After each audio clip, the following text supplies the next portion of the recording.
Bueno, estamos empezando esta transmisión en vivo, esperando a que se unan algunos compañeros y compañeras para charlar hoy sobre la situación de la comunidad Los Chuchagasta en relación al crimen de Javier Chocobar. Hemos invitado a charlar a los compañeros de la comunidad. Va a hablar como vocera de la comunidad Nancy Chocobar, que es sobrina de Javier Chocobar. Y también vamos a tener la palabra de Julia Albarracín, que es abogada de derechos humanos y esta causa. Nos van a contar un poco qué es lo que está sucediendo, ¿no? Hola a todas las que se vienen sumando a esta charla. Bueno, a Julia, Claudia, Alicia.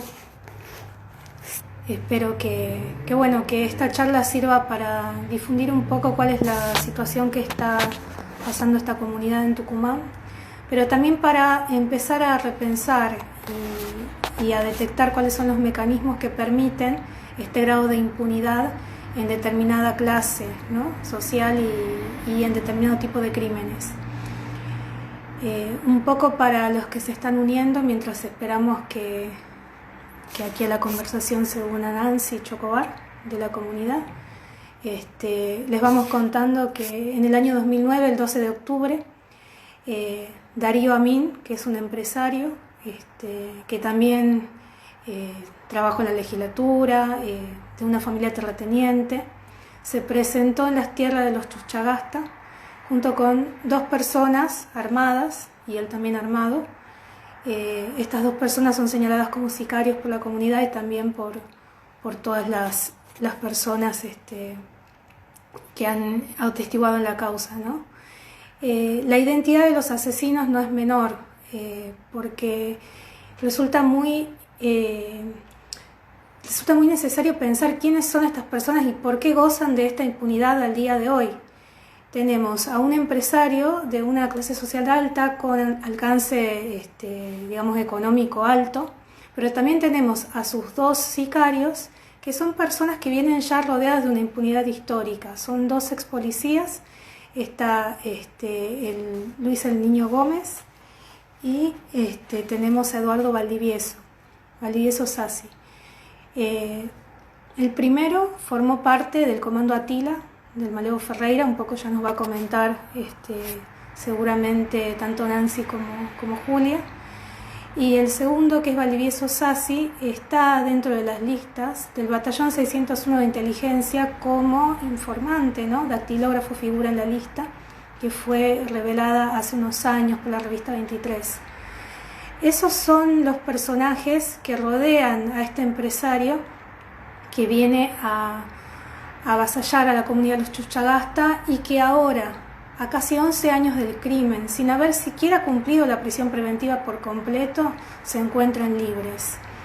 Así que bueno, mientras seguimos esperando, la saludo. Hola Valentina, hola Soledad, muchas gracias, ¿cómo está? Un saludo para ustedes. Julia, no tengo el celular de Nancy, me dijo que se iba a conectar desde la cuenta de los Chuchagasta. Así que yo espero a ver si se conecta desde acá, y si no, vos me vas avisando, tal vez empezamos a hablar nosotras hasta que pueda conectarse Nancy de la comunidad. Bueno, un poco para darles ese panorama de lo que está sucediendo en Tucumán, porque hay una pandemia que nos atraviesa a todos en nuestra vida, pero esta pandemia tiene además consecuencias en la vida de muchas personas, ¿no? Y vulnera mucho más a los que ya están vulnerados, en este caso a la comunidad. Bueno, ahí está conectándose Nancy, vamos a ver si la podemos invitar. A contarles un poco todo lo que está sucediendo. Ahí estamos esperando mientras ella se conecta. Hola Nancy, ¿cómo estás? Bien, buenas noches. Buenas noches, ¿cómo Bien, estás? Bueno, te presento como vocera de la comunidad, los Chuchagasta, Nancy Chocobar. Muchas gracias por darnos esta posibilidad de charlar con vos en vivo. Por ahí aprovechar estas instancias que nos da la tecnología y la distancia que nos impide y el aislamiento, ¿no? Juntarnos y encontrarnos. poder buscar brechas, aunque sea en estos vivos de Instagram, y transformarlos y realizarlos para que se conozca qué es lo que sucede en otros países. Un poco, Nancy, para las personas que están conectadas, la mayoría mujeres, así que para las compañeras que están conectadas, hay muchas que no saben quién fue Javier Chocobar ni qué es lo que pasó en octubre de 2009. Si podés comentar qué es lo que pasó y por qué ustedes se movilizaron en medio de la pandemia en Tucumán haciendo un acampe para exigir justicia. Sí, bueno, buenas noches. Bueno, soy, además de vocera de la comunidad indígena Los Chuchagastas, también soy sobrina de Javier Chocobar.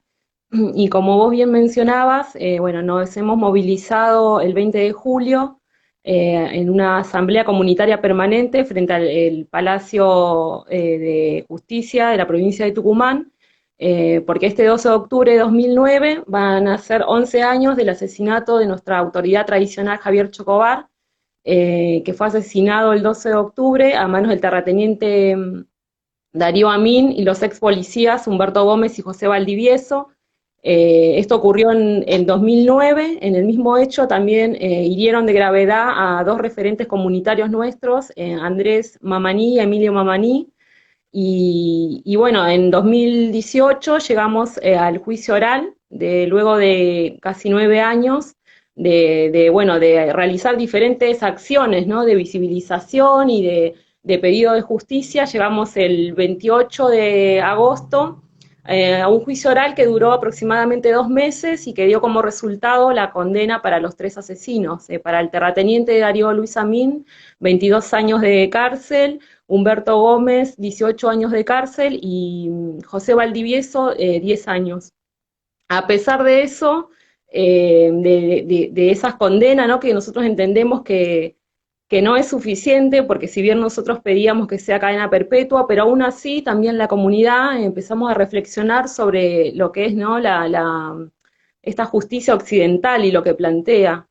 Porque nada va a devolver a Javier con nosotros, ¿no? Y nosotros también entendemos que es una afectación de incidencia colectiva, todo lo que pasó y lo que ocurrió el 12 de octubre de 2009, y además también responsabilizamos a la justicia, ¿no? A la justicia tucumana en este caso, porque ha desoído, digamos, todas las denuncias que hicimos nosotros como comunidad y como pueblo preexistente, ¿no? Es importante decir eso y remarcar que nosotros somos parte de una de las 40 naciones originarias que hoy habemos en Argentina, y que el Estado argentino reconoce a través de la reforma de la Constitución Nacional en 1994, además digamos, varios derechos. Creo que es el más importante, que es el derecho a la preexistencia como pueblos.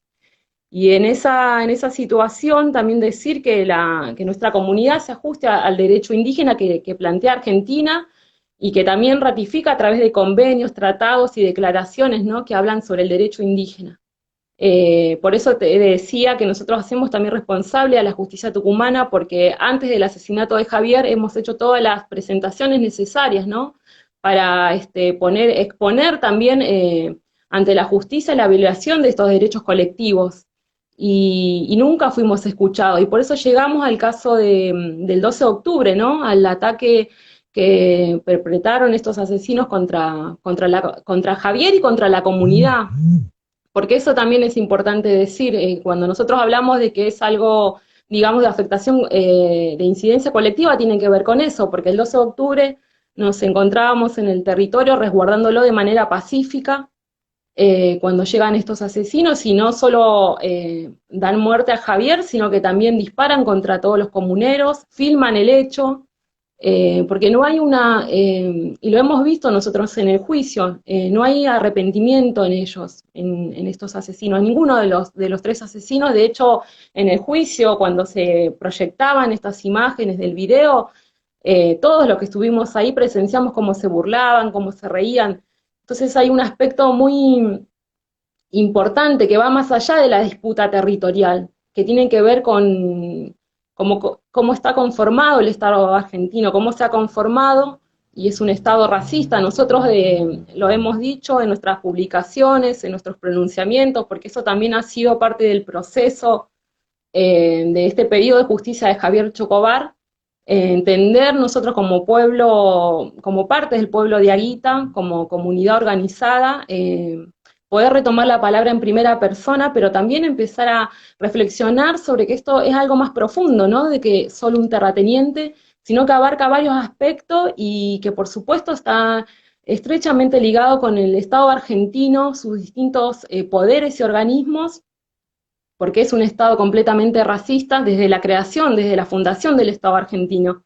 Hay una invisibilización hacia los pueblos, y si bien hay un proceso importante en lo que hoy se conoce como la provincia de Tucumán, hay una apertura en lo que tiene que ver con las organizaciones sociales y parte de la sociedad, hay también una invisibilización, una folclorización, y para nosotros es un hecho importante poder decir todo esto que te comentaba, que tiene que ver con las leyes occidentales, porque si no le damos ese marco jurídico, eh, parece que no tuviese sustento lo que estamos diciendo, ¿no? Si bien nosotros somos pueblo antes de que el Estado nos dé ese reconocimiento, no es que somos a partir de que el Estado, ¿no?, nos reconoce, pero entendemos en el marco jurídico, que es importante decirlo, y sobre todo que la provincia de Tucumán en el artículo 149, ¿no?, ratifica lo que dice el artículo 75, inciso 17, que habla sobre el reconocimiento de no solo de la preexistencia, el derecho a la identidad, educación bilingüe intercultural, la posesión de los territorios, ¿no?, que actualmente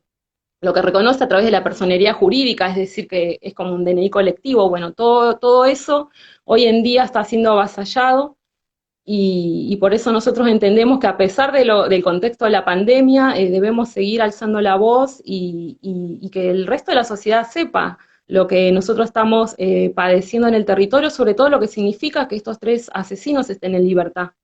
Durante Exacto. este proceso, sí. Ellos, no es la primera vez, o sea, no fue la primera vez ese 12 de octubre de 2009 en que ustedes tuvieron algún tipo de problema con este terrateniente con otros, digamos. O sea, fue como un punto culmine de violencia sistemática que ya venían recibiendo desde hace muchos años. Según lo que estuve investigando, la familia Mins se dice o se arroja derechos sobre la tierra de los Chuchagastas más o menos de 1959, que les empezó un litigio judicial. ¿Esto es así? Sí, y aparte por eso te decía, no es solo en el caso puntual nuestro de la familia esta de terratenientes Amín, pero es algo histórico.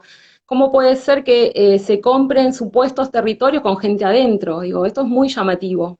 Y que Exacto. además, digamos, en los posteriores gobiernos de lo que tuvo la provincia de Tucumán, si uno ve toda esa línea histórica, cómo los territorios nuestros fueron pasando de manos en manos, a pesar de que nosotros tenemos hecho el relevamiento territorial a través de la ley 2660, que es una ley que fue promulgada en 2006, y que tiene que ver justamente con esto, ¿no?, con demarcar o reconocer los territorios indígenas donde actualmente nos encontramos. Ahora, la dificultad, ¿cuál es? Que el Estado argentino tiene que dar un paso más, y empezar a hacer una revisión histórica y reparación histórica hacia los pueblos originarios. Y en este sentido, a nosotros nos surge de que el Estado argentino cree la ley de propiedad comunitaria indígena, para que este tipo de conflictos territoriales cesen, porque no es el único caso el de nuestra autoridad Javier Chocobar y el de Chuchagasta, sino lo podemos ver en Rafael Nahuel, o sea, el pueblo mapuche, en lo que pasó con el compañero Santiago Maldonado. Digo, hay un montón de situaciones, sobre todo en el norte también, ¿no?, el pueblo huichí, los com, hay una realidad que existe, y que si no se aborda de manera urgente, ¿no? Y sobre todo, por eso te decía, es importante que el Estado argentino restituya los territorios. Pero sobre todo también desde nosotros, desde los pueblos organizados, y de Chuchagasta, entendemos que solo estamos pidiendo lo que se nos fue quitado, y en el marco lo que establece el derecho, y sobre todo sobre las garantías constitucionales que nosotros tenemos como sujetos colectivos, como parte también de ciudadanos argentinos, porque nosotros nos reconocemos en la ciudadanía argentina, pero con una nacionalidad distinta, que hace a un pueblo originario en cultura, espiritualidad, territorio, cosmovisión, y vemos cómo esos derechos están siendo avasallados. Entonces, también nosotros necesitamos que la justicia haya una reforma judicial y que contemple y garantice estos derechos constitucionales que, bueno, que te mencionaba, porque hay en la provincia de Tucumán sobre todo, ¿no? Un favoritismo, amiguismo. No puede ser que estos asesinos estén en libertad y exponiendo a la comunidad. En 2012, después del asesinato de Javier, Darío Amín vuelve al territorio acompañado de alrededor de 15 gendarmes, entra a las casas de los comuneros, inclusive a la casa de Javier Chocobar. Y en la cantera del Aja, en el sitio de memoria, o sea, donde asesinan a nuestra autoridad, hace un asado, en un lugar donde no se podía tocar, porque era preservado justamente para lo que luego fue la reconstrucción de los hechos en 2018. Entonces hay un abuso y una cuestión que tiene que ver con algo que es histórico de impunidad. Las veces que nosotros nos tocó ir a hacer denuncias en la comisaría de La Higuera, que es una de las bases territoriales de nuestro territorio, o mismo en la comisaría de Choromoro, bueno, nos han dicho directamente, el comisario una vez nos dijo, soy amigo de Darío Amín, y nunca nos querían tomar las denuncias de manera colectiva, sino de manera individual. Nuestros derechos son colectivos. Entonces ahí hay, por eso decía, hay una cuestión de complicidad entre la justicia, las fuerzas represivas y el mismo terrateniente que pone plata, que tiene amigos, y todo el tiempo nosotros vemos que nuestros derechos están siendo avasallados y sobre todo esta situación, ¿no?, de temor que se vive en el territorio. Nosotros estamos en asambleas permanentes, viendo qué estrategia, ¿no? Sobre todo en este marco de pandemia, qué estrategia de visibilización y sobre todo de pedido de justicia, pero entendiendo que nosotros no estamos pidiendo una limosna a la justicia, sino estamos solamente exigiendo que se cumplan también nuestros derechos constitucionales, colectivos y ciudadanos también. Los asesinos, ¿cumplieron cuánto tiempo de prisión efectiva? Porque según lo que estuve leyendo también, ni siquiera cumplieron por completo la preventiva que se inició. Cuando sucedió el ataque y el asesinato de Javier, estuvieron 4 meses y la prisión preventiva lo que dice son 2 años. O sea que lo que restaba, cuando fue la sentencia en 2018, bueno, que restaba cumplir el lapso de la prisión preventiva y fue lo que ocurrió.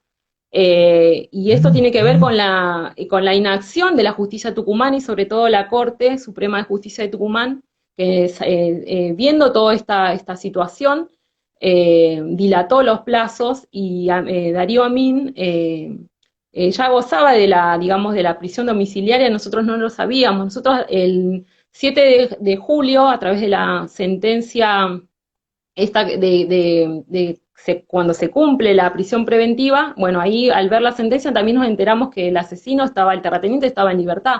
O sea, hay una cuestión, por eso te decía, la importancia de reformar la justicia, porque no hay un resguardo para las víctimas. Nosotros también lo vimos en el transcurso del juicio oral.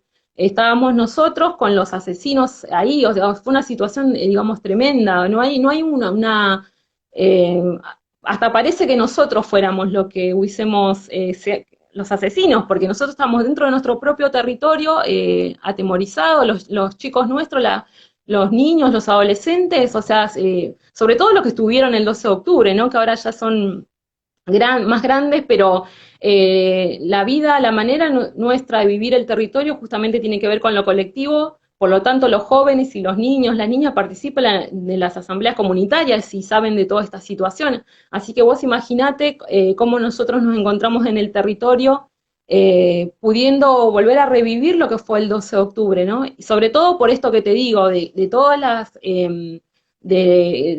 los intentos nuestros, ¿no?, por hacerle saber a la justicia tucumana lo que significa esto. Lo mismo que pasó antes del asesinato de Javier. Entonces volver a revivir eso y el constante miedo, sobre todo en nuestro territorio que está alejado de la ciudad, ¿no? De la capital de Tucumán, donde todavía hay lugares donde no tenemos acceso a esta señal de teléfono, donde no hay luz eléctrica. El territorio nuestro son 4 bases territoriales. 2, digamos, la parte baja tienen luz eléctrica y en algunos lugares señal. Y donde nosotros estamos y donde ocurrió el asesinato de Javier, que es la base territorial del Chorro, no.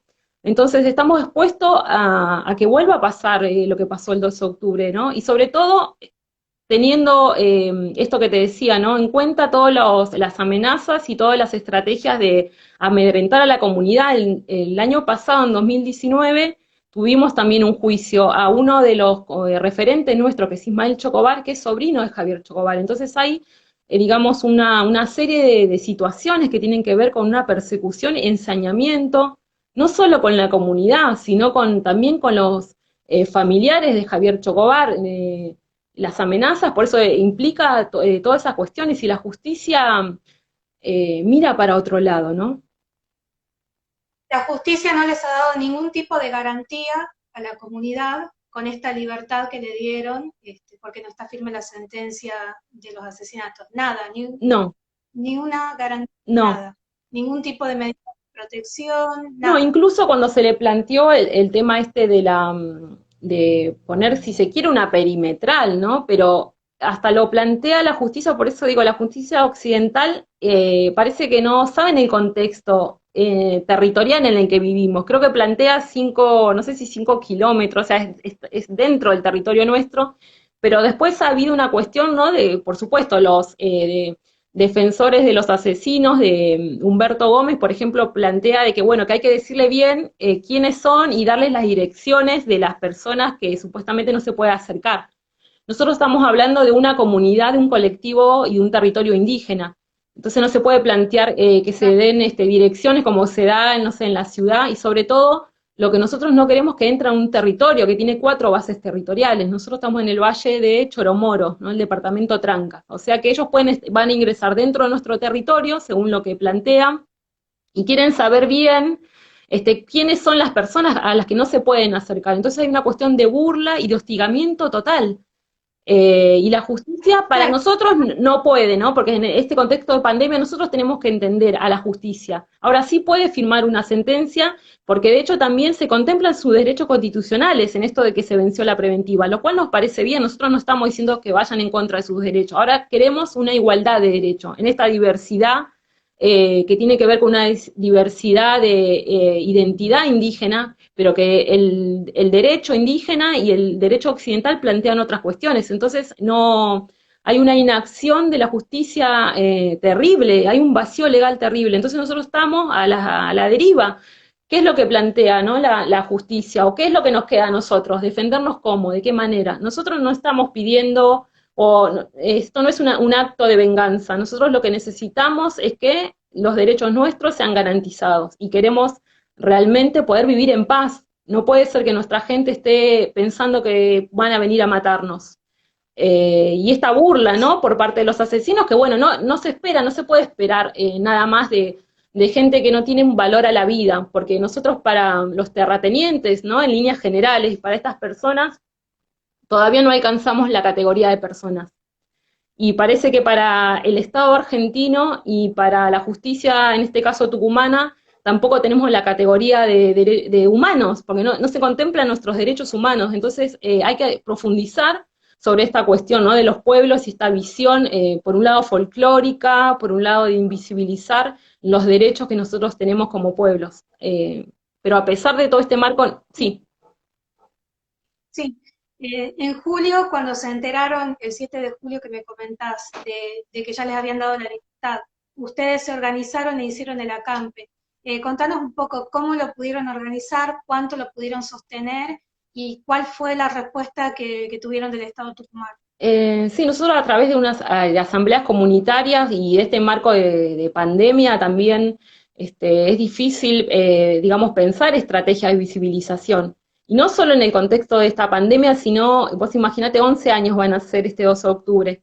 La fortaleza que que tenemos, ¿no? Y tiene que ver con la organización, solo la organización comunitaria nos puede dar esa fortaleza para todavía, a pesar de todas estas situaciones de temor, poder tomar la palabra y hablar. Eh, y fue así que, bueno, que se definió colectivamente realizar una asamblea permanente, una asamblea comunitaria, frente del Palacio, ¿no?, de Justicia, que duró 12 días, y eso tuvo que ver también con una definición colectiva de como de la pandemia, ¿no?, y de todos los contagios que hay, también poder resguardar a la gente nuestra. En el medio de esa asamblea permanente, también se sufrió un intento de desalojo, ¿no?, por parte bueno, de gente de la municipalidad que decía que no podíamos estar, sobre todo diciendo, ¿no?, que dábamos mal vista a lo que es ahí la plaza Irigoyen. Por eso te digo, hay una cuestión de que parece que preocupa más eso, que ocupemos ese espacio y no el reclamo nuestro. Y después intentamos también llegar a la corte y hacerles saber, ¿no?, que estábamos ahí, se acercaron notas, y la verdad que no recibimos ninguna respuesta, ¿no? Se dirigieron notas a la presidenta de la Corte, Claudia Sbar, que justamente ella ahora está integrando un consejo a nivel nacional que tiene que ver con esto, ¿no? Empezar a pensar en democratizar a la justicia, y lo que nosotros decimos desde Chuchagasta sería importante, celebramos eso, ¿no? Esto, porque es una necesidad no solo para los pueblos originarios, sino también para todos los ciudadanos argentinos, pero lo que nosotros también le decimos a la presidenta de la Corte Suprema de Tucumán que, bueno, debería empezar a resolver estas cuestiones que 11 años estuvimos esperando. Y no estamos en la agenda de ningún gobierno estamos en la agenda, porque tenemos que seguir esperando. Más de 500 años estamos esperando que el Estado empiece realmente a restituir los derechos. Así que, bueno, en ese aspecto no hemos recibido ninguna respuesta, ¿no?, en esos 12 días de asamblea comunitaria permanente. Tuvimos algún tipo de acercamiento con la Corte, y bueno, diciendo que tenemos que esperar, que no nos pueden recibir, porque si nos reciben a nosotros también tienen que recibir a la otra parte, a los asesinos. También es importante decir que la sentencia está ahora a revisión de un cuarto juez, de Antonio Estofán, que dentro de sus relatores tiene a un terrateniente que es López Zavalía, que justamente es el que hostiga a la comunidad nuestra vecina, digamos, que es Pueblo Tolombón. Así que vos imaginate que con ese antecedente, cómo también nos encontramos. En estos 2 años que pasaron, desde que se condenó a estos asesinos, la comunidad intentamos varias veces tener una entrevista con Daniel Pose, que en ese momento era el presidente de la Corte, y tampoco nunca nos atendieron. Nos decían que nos quedemos tranquilos, que iba a estar todo bien, y que ellos bueno, iban a hacer su trabajo. Imagínate que obviamente no hicieron su trabajo, porque 2 años después estamos con esta situación, y bueno, la actual presidenta de la Corte tampoco nos recibe, y entonces nos encontramos en esta situación. Por eso digo, 11 años y que estamos esperando que solamente que la justicia haga el trabajo que tiene que hacer, no estamos pidiendo otra cosa. Eh, La posesión pacífica que están teniendo sobre sus tierras, que la sostienen desde todos estos años. Lo que leía es que ustedes pudieron hacer el relevamiento que dispone una de las resoluciones del INAI. ¿Y esto qué tipo de amparo les da? ¿Qué les permite? ¿Es un relevamiento? No, la 26.160 justamente lo que habla esa ley es una ley de emergencia territorial, lo que además de marcar, ¿no?, el territorio actual, tradicional y público, ¿sabes? Lo que hace es evitar, o se supone que debería, ¿no?, evitar, lo que dice la ley es los desalojos. O sea, demarca un territorio indígena, y lo que está diciendo esta ley que no se puede desalojar hasta tanto no se hayan culminados el relevamiento a todas las comunidades indígenas que hoy habemos en Argentina. Pero lo que yo te decía anteriormente es justamente que nosotros necesitamos que, además de eso, que es una herramienta jurídica importante, el Estado dé un paso más. y que cree la ley de propiedad comunitaria indígena, o sea que tengamos los títulos comunitarios. Nosotros lo que estamos pidiendo justamente es que el Estado impulse y cree esa ley, pero no estamos hablando de terrenos, porque cuando nosotros hablamos de nuestro territorio y de la lucha y justamente de esta diferenciación entre tierra y territorio tiene que ver con esto. Nosotros lo nuestro no es individual, sino es un aspecto colectivo, y esa ley no está todavía, o sea que si bien es importante el relevamiento territorial, porque digamos es lo que pide también el Estado y es lo que es también un reconocimiento en ese sentido importante. El Estado está reconociendo que es un territorio indígena, pero nosotros entendemos que no alcanza con eso, ¿no? Que tiene que dar un paso más y debe crear la ley de propiedad comunitaria indígena para que todo este tipo de conflictos cesen. Pero bueno, vos entenderás que en los territorios nuestros están todos lo occidental habla de recursos naturales, nosotros hablamos de bienes naturales.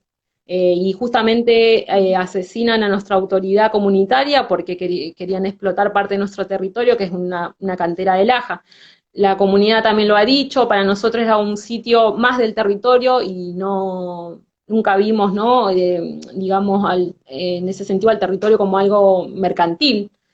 Entonces, por eso también hay una puja que es histórica de intereses, ¿no? Porque, bueno, dentro de nuestros territorios, nuestros territorios, justamente están los bienes naturales, y esa es hoy, ¿no? La gran pelea, porque hay muchos intereses, y por supuesto que por eso se hace tan difícil que el Estado argentino reconozca eso, ¿no? Pero a pesar de eso, nosotros estamos confiados de que eso en algún momento va a llegar, y por eso también la lucha y el pedido de justicia tiene que ver, además, en estos 11 años, con reivindicar otras cuestiones indígenas, ¿no? Que tiene que ver también con nuestra identidad, en nuestro caso como diaguitas, pero también este pedido de que el Estado cree esta ley de propiedad comunitaria, entendiendo que la afectación no es solo a Chuchagasta, ¿no? A la comunidad, sino que es algo más amplio que tiene que ver con la persecución histórica hacia los pueblos. Que no es algo que uno lo dice y que es algo discursivo, sino que es una realidad. Esto que te decía, ¿no? El racismo, lo que impone, ¿no? La cultura occidental desde la educación, desde que vamos a la escuela formal, las religiones, ¿no? Y todas estas cuestiones que hacen que uno se invisibilice, ¿no? Nuestra identidad indígena. Pero lo que ha hecho todo este conflicto y este ataque, al menos en Chuchagasta, es todo lo contrario. Hay un proceso muy importante de reorganización y reivindicar nuestra identidad originaria, y sobre todo continuar el legado, ¿no? Cuando nosotros hablamos que somos las continuidades de los pueblos, y en el caso nuestro de la nación diaguita, tienen que ver con eso, ¿no? A pesar de todo el temor que podemos tener, entender que, bueno, que tenemos que tomar la palabra en primera persona, y esa es la mejor manera de reivindicar la memoria de nuestra autoridad Javier Chocobar. Bien. Bueno, a todos los que están viendo, si tienen alguna pregunta la pueden poner por escrito. Un poco lo que está comentando Nancy, que es muy amplio y muy complejo, ¿no? Habla de una realidad que sí, se puede ver en este caso en la comunidad de los Chuchagastas, pero que se puede extrapolar a toda la situación, más o menos, de las violaciones de derechos a los pueblos indígenas históricas, ¿no? Y con todo lo que ella venía comentando, vemos el complejo que es. No estamos hablando solo de un homicidio, de un crimen que además se cometió con armas de fuego, con todo lo que, la violencia, ¿no? Que incluso quedó filmada en un video que se hizo viral en ese momento. Sino que además, por ejemplo, Amnistía Internacional habla de que en Argentina hay más de 200 conflictos indígenas en este momento, ahora, ¿no? Y también hace unos días sacó un informe de cómo especialmente esta pandemia está afectando a todas las comunidades originarias, más, o sea, todas las vulneraciones que ya tiene se ven como más profundizadas con esta pandemia, ¿no? Y un poco eso pensaba cuando charlaba con vos, con el tema de la CAMPE, o sea, pudieron hacer la asamblea y sostenerla solo 12 días por una cuestión de salud, pero esa asamblea implicó un esfuerzo muy grande para la comunidad, que normalmente es un esfuerzo grande trasladarse hasta la ciudad y hacer toda esa movida sin un virus y sin una restricción de movilidad. Entonces, es un poco como para estar conscientes de qué es lo que está sucediendo y cómo esta impunidad de estos tres personajes, que son siniestros, ¿no? No es solamente impunidad de ellos tres, es una impunidad que se extrapola también a la mayoría de los que se meten con los derechos, ¿no? De las comunidades, de los que avasallan los derechos. Sí, Eh, sobre todo, un poco sí, sobre todo que además es complejo porque el Estado argentino y los organismos que lo componen no están preparados, digamos, para abordar la temática indígena. Por eso te decía, hay una cuestión de folclorización que es constante. Se han acercado en los, digamos, algunos funcionarios en lo que duró nuestra Asamblea Comunitaria Permanente, organismos que tienen que incidir justamente, ¿no?, sobre garantizar nuestros derechos, a ofrecernos comida. Nosotros no estábamos pidiendo en una asamblea comunitaria permanente comida, digamos, y se supone que hay gente que está preparada, pero que tiene esa visión que es totalmente folclórica. Entonces, nosotros también repudiamos eso.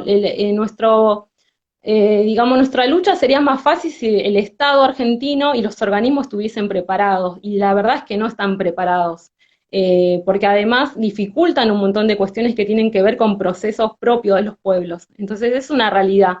Y por eso la importancia de los pueblos, realmente de estar fortalecidos en nuestra, digamos, no solo en la identidad originaria, sino en las cuestiones que tienen que ver con el derecho indígena, y no dejarlo a manos de especialistas, de lo cual estamos cansados, ¿no?, que una constante. Y a nosotros en este último tiempo, en el proceso, se acerca mucha gente que digamos que son obstáculos, ¿no? Entonces, habría que realmente empezar a hacer una revisión en el Estado argentino y en los distintos organismos y ver realmente que hay, digamos, personas que no son idóneas. Y sobre todo esto que te decía, que los pueblos debemos tomar la palabra, los pueblos que estamos vivos y que estamos organizados, y eso creo que también fue un mensaje que transmitimos en esta asamblea comunitaria permanente a las organizaciones sociales que se acercaron, que son compañeras, y a los distintos también compañeros de algunos organismos que se acercaron, esto de acompañen nuestra lucha, pero no tomen nuestra palabra, porque eso se tiene que empezar a restituir derechos, no solo el Estado argentino, sino los distintos actores, hay que empezar a restituir derechos, ¿no? Como para ayudar a un proceso colectivo y de los pueblos que estamos vivos. A veces nos preguntan, parte de la sociedad civil, cómo nos pueden acompañar, cómo nos pueden ayudar. Es justamente devolviéndonos algo que fue quitado, ¿no?, que es histórico desde la conformación del Estado argentino. bien, bien. Bueno, bueno, gracias a todos los que estuvieron viendo. Gracias, Marcela, dice gracias por visibilizar esta temática. Vamos a seguir charlando un poco más con Julia, que un poco más de legal, pero bueno, te quiero agradecer mucho por esta comunicación, porque primero que sirve para aprovechar esto de las redes y también para poder sacar un poco el, el tema de esto del que vos me comentás, ¿no? La especialización, como que nadie habla de los pueblos indígenas y de sus conflictos, solo los pueblos indígenas o los que se especializan en, o hay que hablarlo en tal lugar, y no, todo es transversal, y en este momento, sobre todo crítico, con esta pandemia, es mucho más importante empezar a girar la palabra y a que llegue la voz de ustedes a los lugares más insospechados. No sabemos a dónde puede llegar, pero bueno, entre 1 y 1000 personas a la que llegue va a estar bien. Así que bueno, muchas gracias, Nancy, y bueno, los invito a que sigan la cuenta de Chuchagasta, desde la que está hablando Nancy. Hay un video que está muy interesante, que lo armaron hace unos días.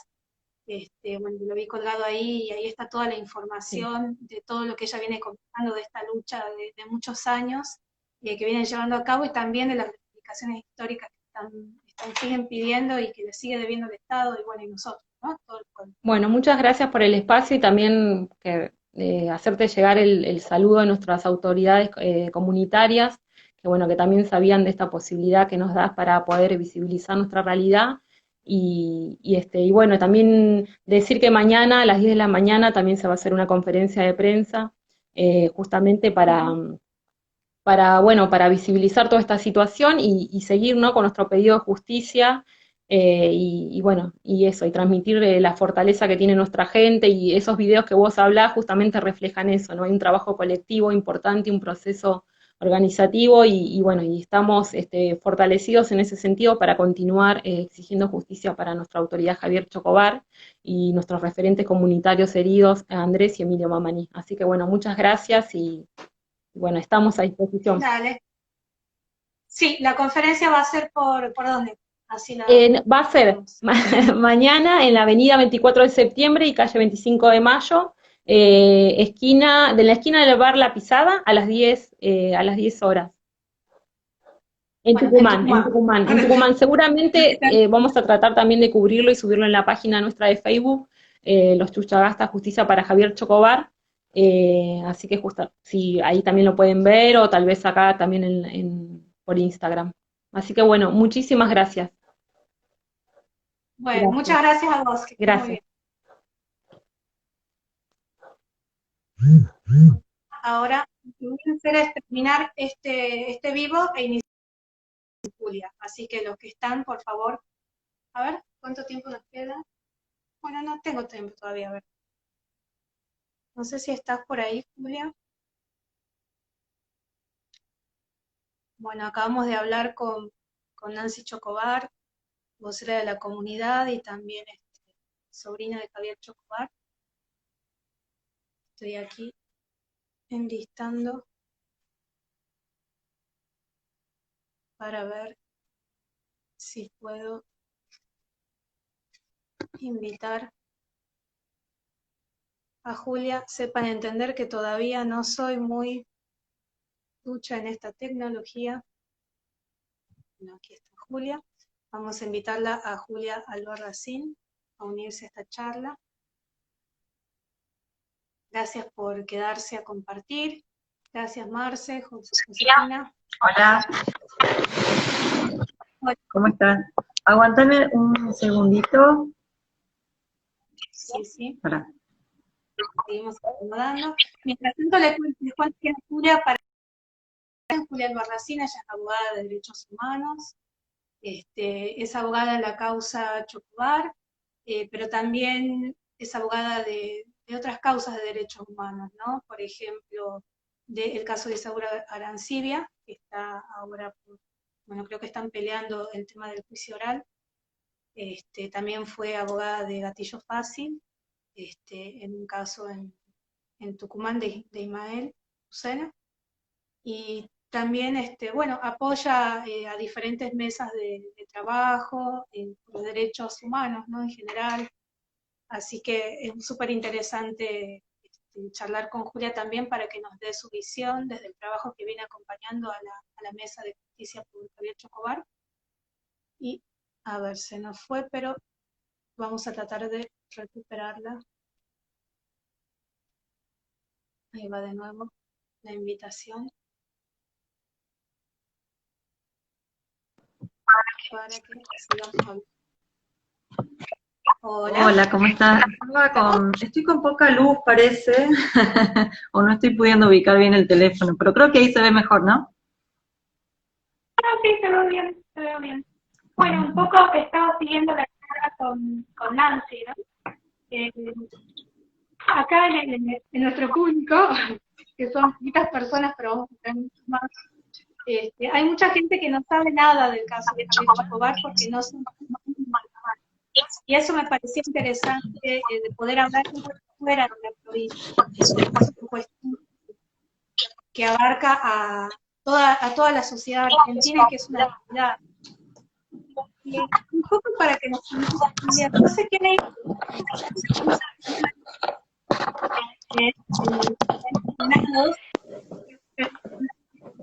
libres de la pandemia. Está la causa del desalojo, que tengo entendido que hubo una sentencia el año pasado por la causa del desalojo, y era una sentencia importante.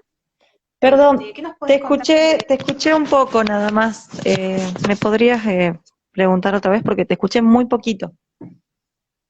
Sí, no hay problema. ¿Me escuchás bien Sí, sí, ahora? ahora sí. Yo sé que el año pasado también hubo una sentencia, no solo sobre el juicio penal, sino sobre el tema del desalojo en sí, que fue posterior, con respecto a las tierras. ¿Qué nos puedes contar sobre eso? Hablas de un desalojo en donde algunos miembros de la comunidad estuvieron imputados. Bueno, en realidad esa causa no participo yo como abogada, así que no podría darte muchos detalles. Pero bueno, hubo un sobreseimiento, una absolución en realidad de los que estaban imputados ahí, digamos.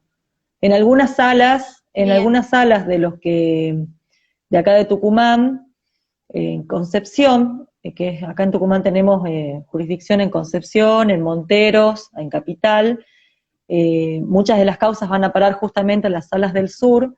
Hay otros antecedentes, ¿no? En donde se han resuelto justamente absolver de culpa a imputados que se los había llevado a juicio justamente por causas de usurpación.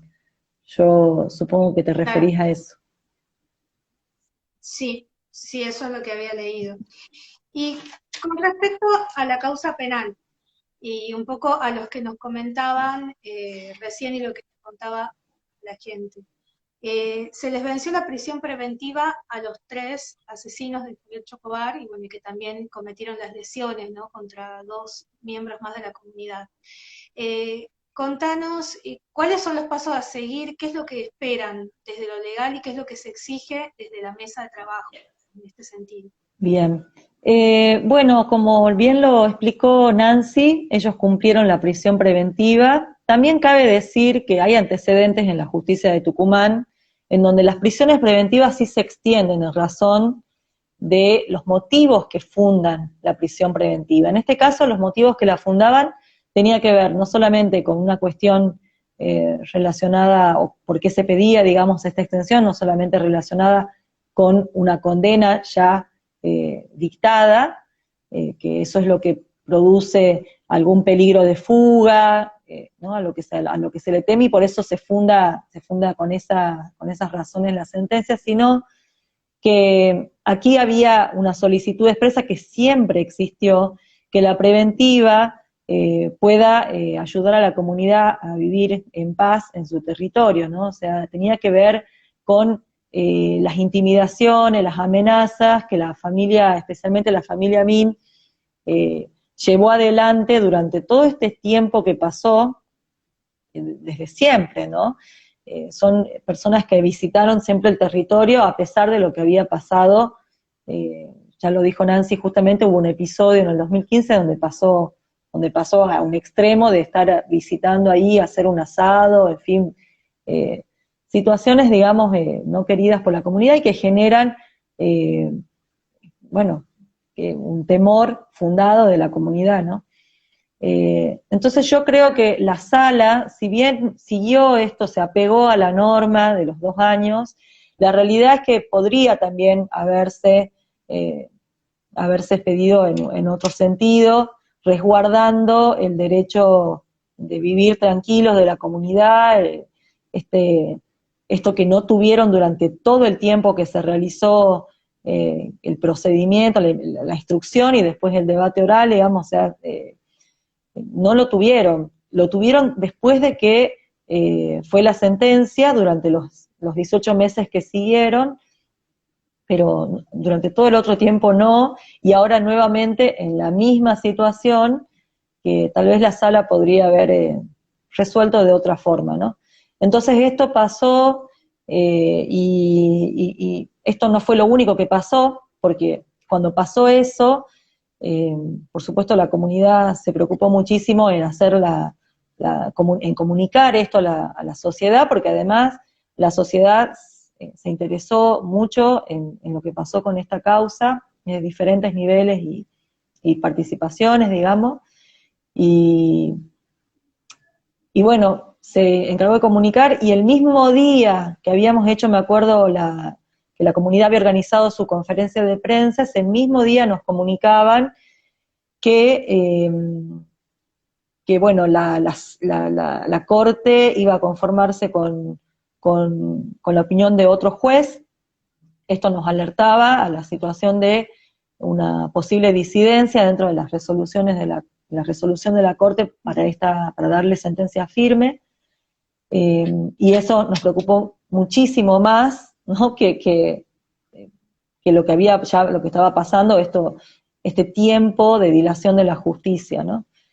Que lamentablemente a lo que la Corte nos tiene bastante acostumbrados. La Corte de Tucumán sí presenta esta clase de dilaciones en muchos casos. A veces se hacen movidas, digamos, en donde se logra o se consigue llamar la atención de la Corte y la Corte resuelve, ¿no? Pero no sucedió incluso en este caso. Este es un caso con un expediente muy grande, digamos, con todos bueno, lo que significó este tiempo de justicia que le llevó a la causa a llegar hasta el juicio oral.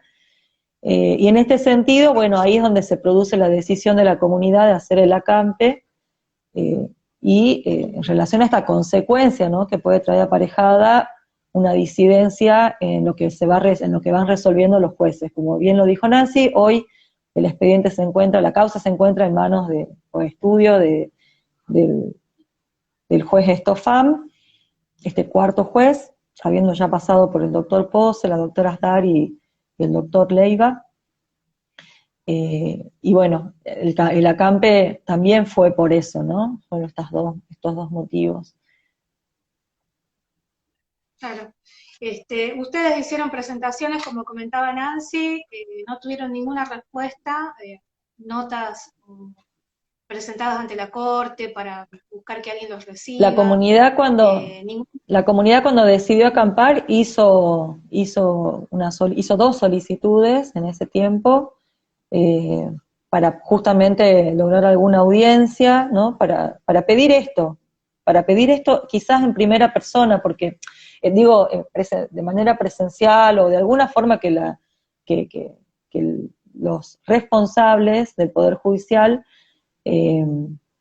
bueno, encaren esto y encaren esto desde un compromiso también, desde el compromiso que ellos tienen como que ya pasó todo este tiempo y quienes fueron ya condenados están hoy en libertad, ¿no? O sea, hay un deber como funcionario público de resolver, y de hecho el Código Procesal de la provincia, justamente acá no tenemos dentro de nuestro código la posibilidad de establecer un pronto despacho, digamos, ¿no? Para poder llevarlo como federal a la Corte Suprema de la Nación, por ejemplo, sino que el código prevé el juicio político directamente de los jueces cuando estas cosas suceden, ¿no? Estas son alternativas que se las dimos a conocer junto al otro abogado, que es el doctor Carlos Garmendia. Se las dimos a conocer en su momento a la comunidad, y bueno, es la comunidad también la que va resolviendo y pensando en este sentido qué es cuáles son las opciones, ¿no? Y la verdad que las opciones son escasas, ¿no? Entre pensar incluso en posibilidades que no existen, como que la justicia le abre la puerta a un pronto despacho como algo inexistente, ¿no? Pero digo, y pensar que esto se podría ir a una Corte Suprema de la Nación, ¿no? Con los tiempos que puede significar algo como eso, lo del juicio político, qué significaría, cómo se conformaría un nuevo tribunal para que como superior resuelva sobre esta sentencia, en fin, ninguna alternativa hoy para la comunidad resulta satisfactoria, esa es la realidad, ¿no? O sea, entonces ahí viene quizás ese mensaje que Nancy muy claramente lo mencionó. La justicia está así diseñada, y bueno, en este caso en particular sí es insuficiente, sí, mejor dicho, muestra o demuestra de esta forma su cara más, más de insuficiencia, digamos, ¿no? O sea, no hay respuestas. Y de la Corte lamentablemente no hubo una comunicación. Se esperaba que que pueda haber una comunicación con las autoridades, porque a la vez quien quiere comunicar la preocupación por esto que está sucediendo es la propia comunidad. No somos nosotros los letrados, es la comunidad, y la comunidad sí necesitaba acceder a una cara y a un nombre, ¿no?, que se haga cargo de lo que está pasando, y a un compromiso, porque bueno, claro, o sea, dar la cara quizás no es lo único, sino a un compromiso de que esto va a salir, y lamentamos profundamente que eso no haya pasado, porque además eso obligó a la comunidad a mantener el acampe. Han sido obligados a hacer el acampe. Tremendo, tremendo. Y Julia, un poco también para contextualizar a los que estén escuchando, que escuchan después de este video, sobre la identidad de estos imputados, ¿no? Yo estuve leyendo un poco la sentencia y otras historias que fueron publicadas, ¿no? Tenemos a este personaje, digamos, al empresario Darío Amin, que es el que efectúa el disparo que mata a Javier Chocobar, ¿no? Pero él no fue solo, bueno, no es la primera vez que iba, ¿no?, a amedrentar, sino que llevó a dos personas, ex policías, que tienen antecedentes muy oscuros, ¿no?, que tienen que ver con esta estructura también de impunidad, con la que siguen gozando, porque eso también me parecía interesante señalar.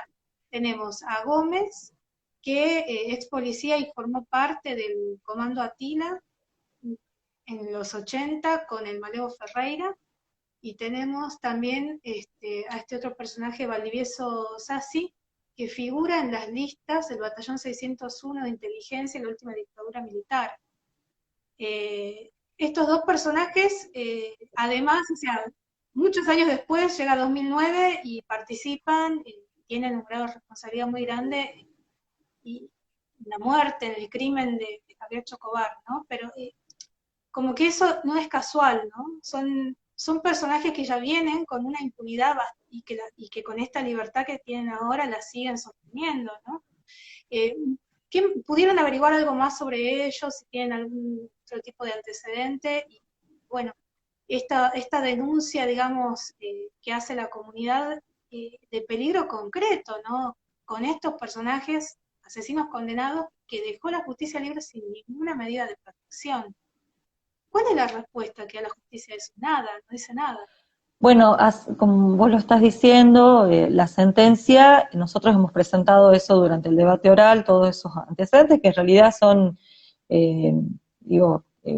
son pruebas en relación a quienes nos estamos enfrentando, digamos, ¿no? O sea, quiénes eran denota, digamos, quiénes eran las personas que cometieron los delitos.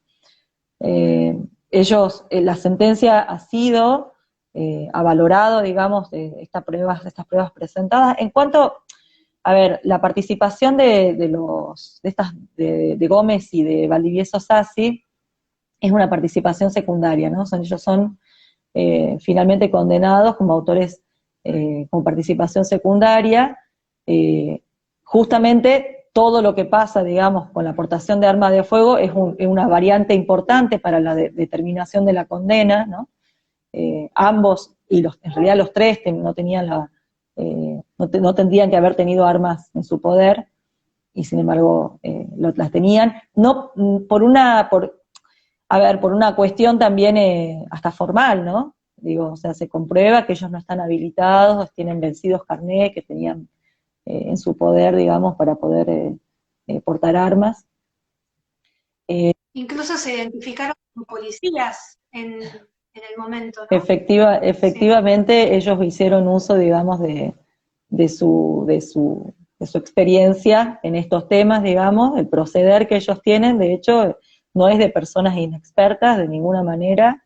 Ellos llegan al territorio preparados para digamos, tirar cualquier cosa que se oponga en su camino, ¿no? O sea, para voltear cualquier cosa que se oponga en su camino. Eso fue totalmente demostrado durante el debate oral, y... Sí, y está por cortar, yo te llamo de nuevo y seguimos con la charla. Bueno, así que los que no se nos vayan, que ya